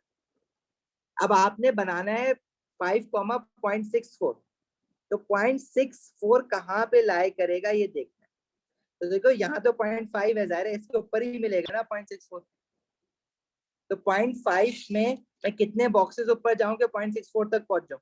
तो 0.5 में अगर कैलकुलेटर साथ में रखना, अगर तुम 0.5 पे 0.05 ऐड करोगे, मतलब एक बॉक्स ऊपर जाओगे, 0.5 प्लस 0.05 करोगे तो आप आ जाओगे 0.55 पे। एक और बॉक्स ऊपर जाने के लिए आप 0.05 और ऐड करोगे तो आप आ जाओगे 0.6 पे, मतलब दूसरे बॉक्स तक आप 0.6 पे आ जाओगे। आपने 0.64 पे जाना है, अगर आप एक बार और 0.05 ऐड करोगे तो आप 0.65 पे आ जाओगे। अब देखो ये बहुत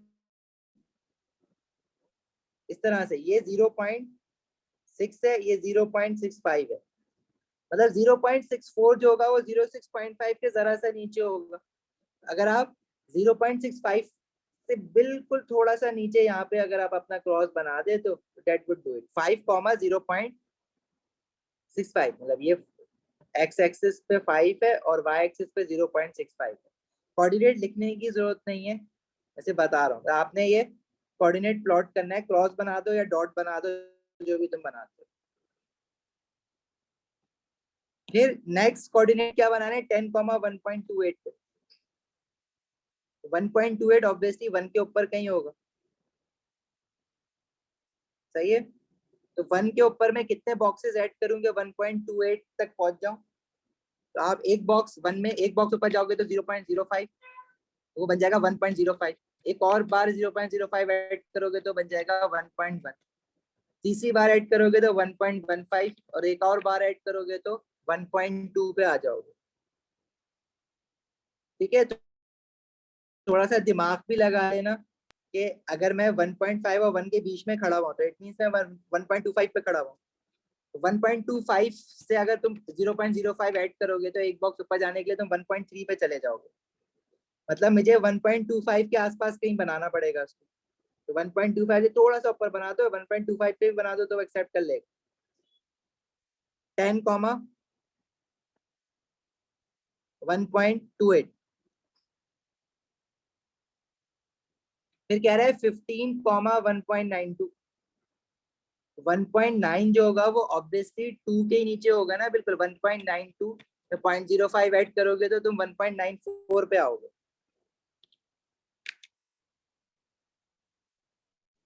तो 1.5 में और 2 के बीच में अगर मैं खड़ा हुआ तो 2 minus 1.5 divide by 2 it means के मैं 1.75 पे हूँ।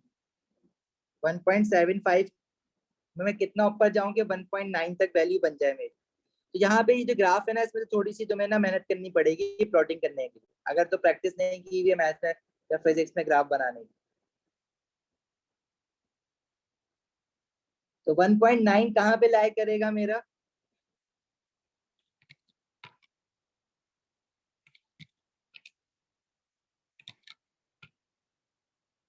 तो ये 3 बॉक्सेस से थोड़ा सा ऊपर, बस 1.5 से 1 2 3 यहाँ कहीं पे आएगा। उसके बाद नेक्स्ट पॉइंट कह रहा है 20,2.31। तो 2.31 हमारा 2 पे 0.05 ऐड करो,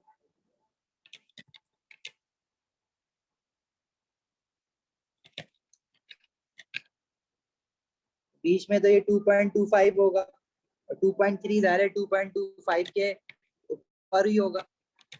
तो वो 2.3 इसके ऊपर जाओगे 0.05 ऐड करोगे 2.3 बन जाएगा। तो 20 जो है वो पहले बॉक्स के बाद थोड़ा सा बस यहीं पे समझ लो, क्योंकि मैं ये रेड में इसलिए बना रहा हूँ ताकि फर्स्ट 3 पॉइंट उसने कहा था ना एक स्ट्रेट लाइन से ज्वाइन करेंगे और सेकंड 3 पॉइंट जो है वो दूसरी लाइन से ज्वाइन करेंगे। तो 25 पे दोबारा 2.31 आ रहा है। अब यहाँ से तो तुम्हें पता है, तुमने रियलाइज कर लिया 2.31, और 30 पे भी 2.31 आ रहा है। उसने हमें कहा है कि 2 स्ट्रेट लाइन बनानी है। पहली स्ट्रेट लाइन से पहले 3 पॉइंट जो तुमने बनाए ना वो ज्वाइन करोगे,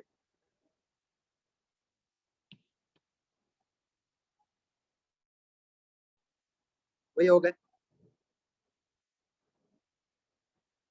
और जब दूसरी लाइन बनाने जा रहे हो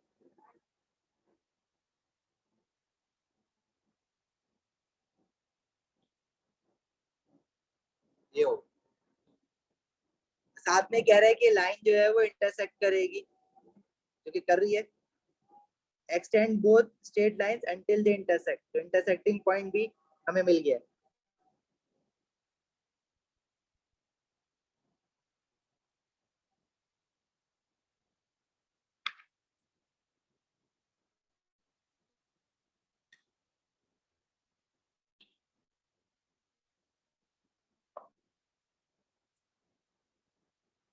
अब्दुल्ला जरा इस क्वेश्चन के बाद माइक खोल के क्वेश्चन पूछना, बहुत लंबा लिखा हुआ है।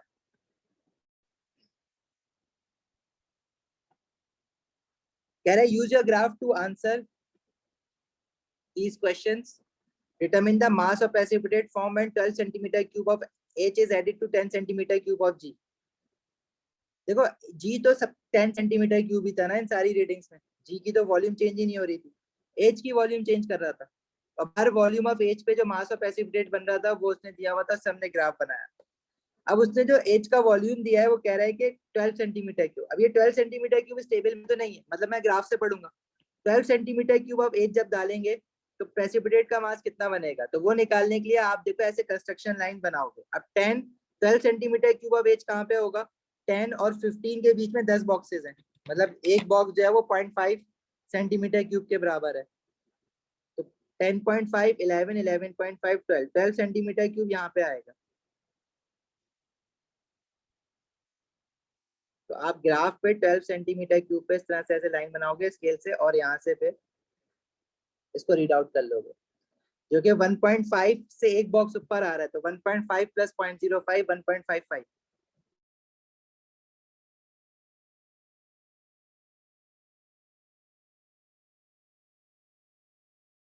H added to 10 centimeter cube of G to make exactly 0.8 gram of precipitate.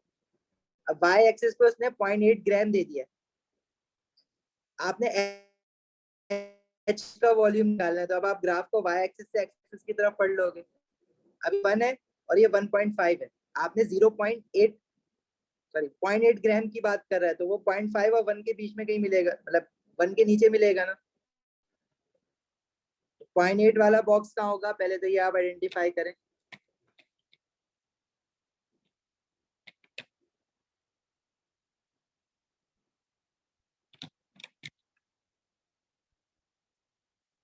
देखो बीच में जाओगे तो दिस इज 0.75, 0.75 में प्लस 0.05 ऐड करोगे तो this will give you 0.8 exactly, जब ये वाला बॉक्स है।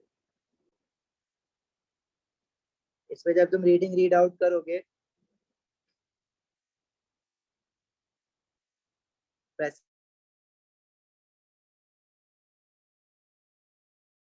बॉक्सेस बात 5.5 और 6 सेंटीमीटर क्यूब, मतलब this is 6 centimetre cube. Graph सही बनाओगे तो ये आंसर भी सारे सही आएंगे।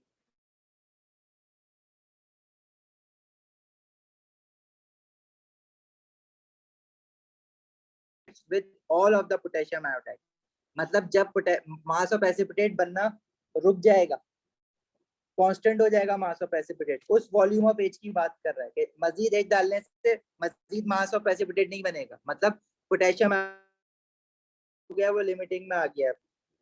तो एच के कौन से वॉल्यूम पे पोटेशियम आयोडाइड लिमिटिंग में आ गया वो वॉल्यूम बताना है।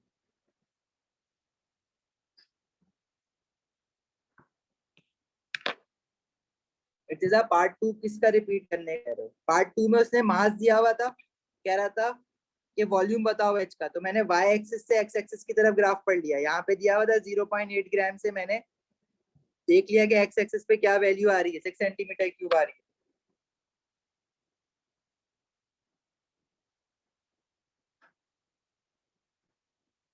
सही है।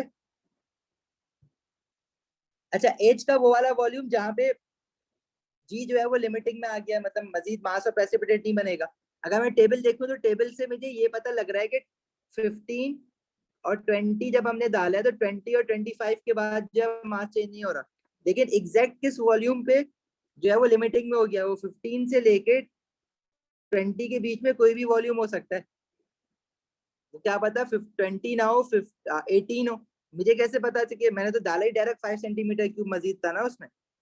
तो जहाँ पे ये जो ग्राफ इंटरसेक्ट कर रहा है ना, ये वो वाला वॉल्यूम है जिसके बाद जो है वो स्ट्रेट लाइन हॉरिजॉन्टल हो गई है, मतलब प्रेसिपिटेट ज्यादा और नहीं बन रहा। तो जहाँ पे ये ग्राफ इंटरसेक्ट कर रहा है ना वो वाला तुम्हें वॉल्यूम पढ़ना है, तो वो यहाँ कहीं आ रहा है इस पॉइंट पे। ये जो तुमने डॉटेड लाइन बना रहा हो ना, ये जरूर बनाना ग्राफ पे ताकि वो देखे कि तुमने वर्किंग की है। ये आ रहा है 15.5 16 17 18 सेंटीमीटर क्यूब।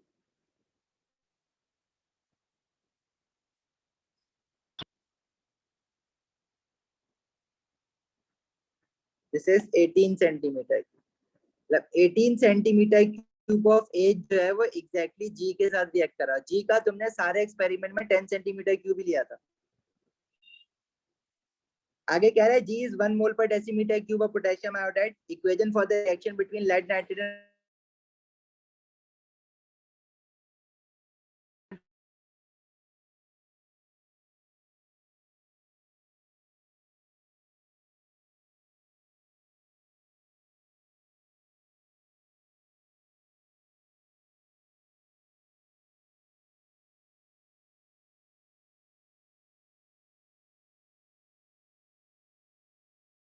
जो है उसके कितने मोल्स दिए और वॉल्यूम उसका आपने 10 सेंटीमीटर क्यूब लिया है, तो आप उसको डिवाइड बाय 1000 करोगे सेंटीमीटर क्यूब से डेसीमीटर क्यूब में कन्वर्ट करने के लिए।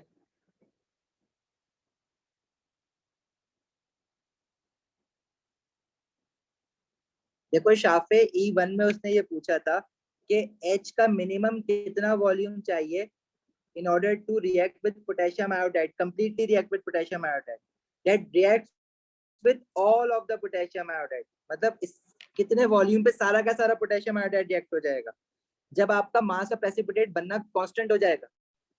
H का वॉल्यूम आप बढ़ा रहे हो, लेकिन H के 18 सेंटीमीटर क्यूब के बाद वॉल्यूम बढ़ाने पे आपको मजीद मास ऑफ प्रेसिपिटेट नहीं मिल रहा, जितना 18 पे मिल रहा था उतना ही 9 पे भी मिल रहा है, 20 पे भी मिल रहा है, 25 पे भी मिल रहा है, 30 पे भी मिल रहा है। इट मींस कि H के इस पर्टिकुलर वॉल्यूम पे 18 सेंटीमीटर क्यूब के वॉल्यूम पे सारा का सारा G रिएक्ट हो गया, मतलब G जो है वो लिमिटिंग में आ गया। और वो पता कैसे चलेगा हमें, ग्राफ पे जब ग्राफ हॉरिजॉन्टल हो जाएगा तो उस वक्त उसके बाद इस मास के बाद मास ऑफ प्रेसिपिटेट मजीद नहीं बन रहा है, तो H का यही वॉल्यूम है जो कि सारे के सारे G को रिएक्ट करवा देगा। तो वो मैंने ग्राफ से पढ़ा है जहाँ पे ग्राफ हॉरिजॉन्टल हो रहा है। सही है।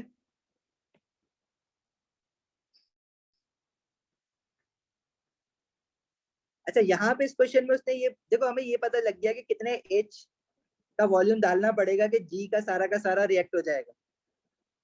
तो G का वॉल्यूम फिक्स लिया हुआ है हमने सारे एक्सपेरिमेंट में 10 सेंटीमीटर क्यूब, और कंसंट्रेशन भी फिक्स है। तो जी के हम कितने मोल ले रहे हैं वो तो हम निकाल सकते हैं ना, कि जी के तो हर बार हर एक्सपेरिमेंट में 0.01 मोल लिया है। और लेड नाइट्रेट का वो पूछना चाह रहा है कि उसके कंसंट्रेशन क्या होगी। तो लेड नाइट्रेट के मोल्स कैसे पता लगेंगे, देखो इक्वेशन में 1 mole, as per this equation 1 mole of lead 2 nitrate react कर रहा है 2 मोल ऑफ पोटेशियम आयोडाइड के साथ। पोटेशियम आयोडाइड जो है वो जी है और लेड नाइट्रेट एच है। जी के मोल्स तो फिक्स है ना 0.01। अगर मुझे 0.01 mole of G exactly react करवाना है तो उसके लिए एच के कितने मोल्स होने चाहिए, वो हम रेशियो मेथड से निकालेंगे। 1 into 0.01 is equal to x into 2, तो आ जाएगा 0.01 divided by 2, that could be equal to 0.005 mole. ये 0.005 मोल एच के exactly reacts with all of potassium iodide जो कि G है। तुम्हें वॉल्यूम एग्जैक्ट रिएक्शन के लिए जो वॉल्यूम पता है वो 18 है, अब तुम्हें मोल्स भी पता है एग्जैक्ट रिएक्शन के लिए, मतलब इस वॉल्यूम में इतने ही मोल्स तो होंगे। तो कंसंट्रेशन कैसे निकालोगे, number of moles over volume. Number of moles 0.005 18 centimetre cube है, डिवाइड बाय 1000 कर दो, कंसंट्रेशन आ जाएगी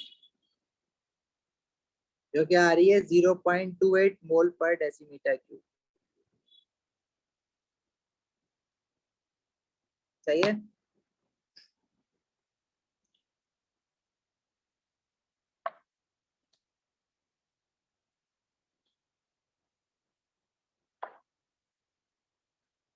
कोई सवाल किसी का?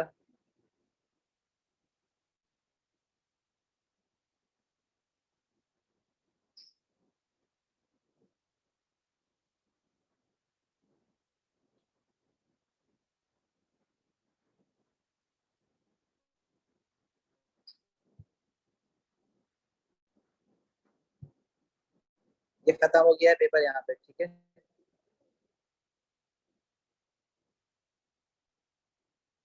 एक पेपर हम और करते हैं, मैं निकालता हूँ अच्छा सा पेपर। अभी आप लोग मीनवाइल आप लोग 1-2 पेपर और करो, फिर हम एक पेपर करते हैं थोड़े से ब्रेक के बाद। बाकी जो क्वेश्चंस है वो पूछते रहो व्हाट्सएप पे। रामेश पहले तो हमने से मोल्स निकाले है ना, कह रहे 1 mole of lead nitrate 2 mole of potassium iodide के साथ रिएक्ट कर रहा है। तो पोटेशियम आयोडाइड का 10 सेंटीमीटर क्यूब वॉल्यूम मुझे कहाँ से पता चला, क्योंकि हर एक्सपेरिमेंट में जी का 10 सेंटीमीटर क्यूब तो यूज किया हुआ, मोल यूज करें जी के। कंसंट्रेशन सबकी 1 मोल पर डेसीमीटर क्यूब है हर एक्सपेरिमेंट में जी की, और वॉल्यूम 10 सेंटीमीटर क्यूब है। यहाँ से हमने जी के मोल्स निकाले, फिर हमने देखा कि जी के इतने मोल्स को रिएक्ट करवाने के लिए पोटेशियम नाइट्रेट के कितने मोल्स रिक्वायर्ड होंगे। स्टोइचियोमेट्री लगाई जो क्या है 0.005 मोल, और जो वॉल्यूम कितना रिक्वायर्ड है एग्जैक्टली न्यूट्रलाइज कराने के लिए जी को एच का, वो 18 सेंटीमीटर क्यूब आया था। और मोल्स इतने, तो क्या कंसंट्रेशन होनी चाहिए उसकी, तो मोल्स पता है, वॉल्यूम पता है, कंसंट्रेशन निकाल लिया। सही है अब्दुल्ला बेटा, माइक खोल के पूछो क्वेश्चन।